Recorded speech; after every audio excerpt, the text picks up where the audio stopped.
नमस्कार दोस्तों, क्या आपने कभी सोचा है कि जो टीम इंडिया पूरी दुनिया में भारत का प्रतिनिधित्व करती है, जिसे देखने के लिए करोड़ों भारतीय अपनी पलकें बिछाए रहते हैं, उस टीम को चुनने वाला बोर्ड यानी BCCI, board of control for cricket in India, सरकार के सूचना के अधिकार यानी कि आरटीआई एक्ट के दायरे में क्यों नहीं आता? क्या दुनिया का सबसे अमीर क्रिकेट बोर्ड जनता को जवाबदेह नहीं होना चाहिए? मई 2026 में सेंट्रल इंफॉर्मेशन कमीशन यानी सीआईसी ने इन सालों पुरानी बहस पर एक बहुत बड़ा और ऐतिहासिक फैसला सुनाया है। सीआईसी ने अपने पुराने आदेश को पलटते हुए साफ कह दिया है कि बीसीसीआई को आरटीआई के तहत जानकारी देने के लिए मजबूर नहीं किया जा सकता। आज के इस वीडियो में हम बहुत ही आसान भाषा में समझेंगे कि आरटीआई क्या होता है और कानून की वो कौन सी बारीकियां हैं जिसकी वजह से बीसीसीआई इस पारदर्शी कानून के दायरे से बाहर है। जो लोग नहीं जानते उन्हें बता दें कि आरटीआई का मतलब है राइट टू इंफॉर्मेशन यानी सूचना का अधिकार अधिनियम 2005। यह भारत सरकार का एक क्रांतिकारी कानून है जो देश के आम नागरिकों को यह ताकत देता है कि वे किसी भी सरकारी विभाग, मंत्रालय या सरकारी पैसे से चलने वाली संस्था से सवाल पूछ सकें। उदाहरण के लिए, आपके इलाके की सड़क बनने में कितना खर्चा हुआ, सरकारी नौकरियों की भर्ती में क्या नियम अपनाए गए, यह सब आप एक 10 रुपए का आरटीआई फॉर्म भरकर जान सकते हैं। लेकिन आरटीआई का यह नियम केवल पब्लिक अथॉरिटी यानी कि लोक प्राधिकरण पर लागू होता है और यहीं से शुरू होता है बीसीसीआई का असली कानूनी पेच।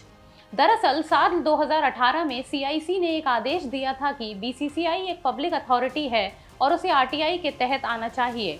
लेकिन बीसीसीआई इस फैसले के खिलाफ मद्रास हाई कोर्ट गया और कोर्ट ने निर्देश के बाद अब दोबारा सुनवाई करते हुए इंफॉर्मेशन कमिश्नर ने इस पुराने आदेश को पूरी तरह पलट दिया है। सीआईसी ने अपने फैसले में कानून की धारा 2H का हवाला दिया। इस धारा के मुताबिक कोई भी संस्था आरटीआई के दायरे में पब्लिक अथॉरिटी तब मानी जाएगी जब वह संविधान के तहत बनी हो, संसद यानी पार्लियामेंट या विधानसभा के किसी कानून द्वारा बनाई गई हो, या फिर उसे सरकार ने कोई नोटिफिकेशन जारी करके बनाया हो। इसके अलावा वह संस्था सरकार द्वारा स्वामित्व, नियंत्रण या पर्याप्त रूप से वित्त पोषित यानी कि ओन्ड, कंट्रोल्ड और सब्सटेंशियली फाइनेंस्ड होनी चाहिए।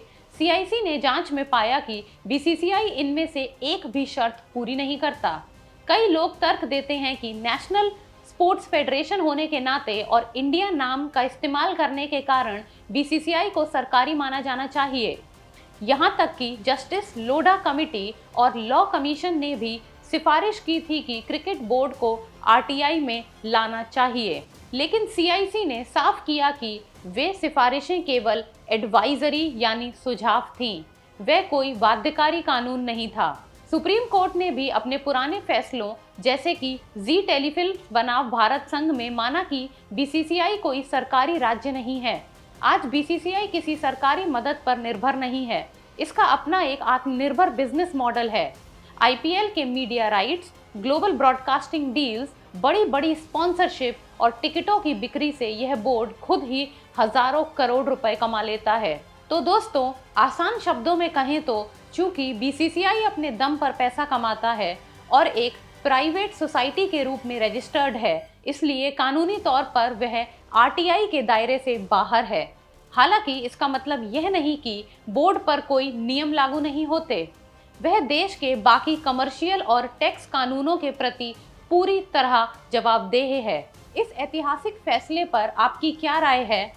क्या आप सीआईसी के इस फैसले से सहमत हैं या आपको लगता है कि क्रिकेट फैंस के हक के लिए बीसीसीआई को आरटीआई के दायरे में होना चाहिए था? अपने विचार हमें कमेंट सेक्शन में ज़रूर बताएं। वीडियो अच्छी लगी हो तो लाइक, शेयर और सब्सक्राइब ज़रूर करें।